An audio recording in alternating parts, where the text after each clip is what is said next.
श्री सच्चिदानंद सद्गुरु साईनाथ महाराज की जय।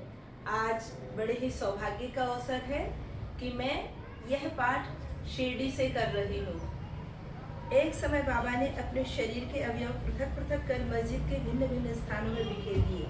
अकस्मात उसी दिन एक महाशय मस्जिद में पधारे और अंगों को इस प्रकार यहाँ वहाँ बिखरे देखकर बहुत ही भयभीत हुए। पहले उनकी इच्छा हुई कि ग्राम अधिकारी को यह सूचना देनी चाहिए कि किसी ने बाबा का खून कर उनके टुकड़े कर दिए हैं, परंतु सूचना देने वाला ही पहले पकड़ा जाता है, यह सोचकर वे मौन रहे। दूसरे दिन जब वे मस्जिद में गए तो बाबा को पूर्ववत हृष्ट पुष्ट और स्वस्थ देखकर उन्हें बड़ा विस्मय हुआ। उन्हें ऐसा लगा कि पिछले दिन जो दृश्य देखा था वह कहीं स्वप्न तो नहीं था। बाबा बाल्यकाल से ही यौगिक क्रियाएं करते थे और उन्हें जो अवस्था प्राप्त हो चुकी थी उसका सत्य ज्ञान किसी को भी नहीं था। चिकित्सा के नाम से उन्होंने कभी किसी से एक पैसा स्वीकार नहीं किया। अपने उत्तम लोकप्रिय गुणों के कारण उनकी कीर्ति दूर दूर तक फैल गई। उन्होंने अनेक निर्धन रोगियों को स्वास्थ्य प्रदान किया। इस प्रसिद्ध डॉक्टरों के डॉक्टर ने कभी अपने स्वार्थ की चिंता न कर अनेक विघ्नों का सामना किया तथा स्वयं असहनीय वेदना और कष्ट सहकर सदैव दूसरों की भलाई की और उन्हें विपत्ति में सहायता पहुंचाई। वे सदा पर कल्याणार्थ चिंतित रहते थे। ऐसी ही एक घटना नीचे दी गई है जो उनकी सर्वव्यापकता तथा महान दयालुता की द्योतक है। सन 1910 में बाबा दीपावली के शुभ अवसर पर धूनी के समीप बैठे अग्नि ताप रहे थे, साथ ही धूनी में लकड़ी डालते जा रहे थे। धूनी प्रचंडता से प्रज्वलित थी। कुछ समय पश्चात उन्होंने लकड़ियां डालने के बदले अपना हाथ धूनी में डाल दिया। हाथ बुरी तरह से जल गया।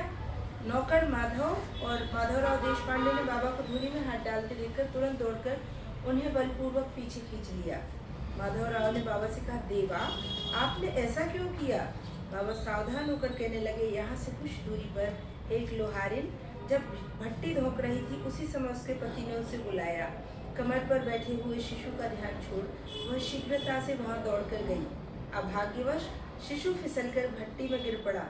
मैंने तुरंत भट्टी में हाथ डालकर शिशु के प्राण बचा लिए। मुझे अपना हाथ जल जाने का दुख नहीं है, परंतु मुझे संतोष है कि एक मासूम शिशु के प्राण बच गए।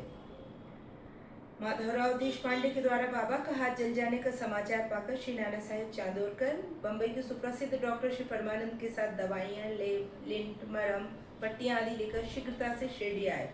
उन्होंने बाबा से डॉक्टर परमानंद को हाथ की जांच करने और जले हुए स्थान में दवा लगाने की अनुमति मांगी। यह प्रार्थना अस्वीकृत हो गई। हाथ जल जाने के पश्चात एक कुष्ठ रोग पीड़ित भक्त भागोजी शिंदे उनके हाथ पर सदैव पट्टी बांधते थे।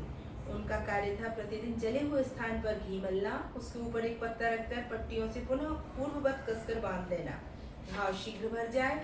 इसके लिए नाना साहेब चांदोरकर ने पट्टी छोड़ने तथा डॉक्टर परमानंद से जांच व चिकित्सा कराने का बार बार अनुरोध किया, किंतु बाबा ने यह कहते हुए टाल दिया कि केवल अल्लाह ही मेरा डॉक्टर है। उन्होंने हाथ का परीक्षण करवाना अस्वीकार कर दिया। डॉक्टर परमानंद की दवाइयाँ शिरडी के वायुमंडल में न खुल सकी और न उनका उपयोग हो सका। फिर भी डॉक्टर साहब का परम भाग्य था जो उन्हें बाबा के दर्शन का लाभ हुआ। भागोजी को दवा लगाने की अनुमति मिल गई। कुछ दिनों के उपरांत जब घाव भर गया तब सब भक्त सुखी हो गए, परंतु प्रतिदिन प्रातःकाल घस से हाथ की मालिश और पुनः कसकर पट्टी बांधना, श्री साईं बाबा की समाधि पर्यंत यह क्रम इसी प्रकार चलता रहा। श्री साईं बाबा सदृश पूर्ण सिद्ध को यथार्थ में चिकित्सा की कोई आवश्यकता नहीं थी, परंतु भक्तों के प्रेमवश उन्होंने भागोजी की यह सेवा निर्विघ्न स्वीकार की। जब बाबा लैंडी को जाते तो भागोजी छाता लेकर उनके साथ ही जाते थे। प्रतिदिन प्रातःकाल जब बाबा धूनी के पास आसन पर विराजते तब भागोजी वहां पहले से उपस्थित रहकर अपना कार्य प्रारंभ कर देते थे।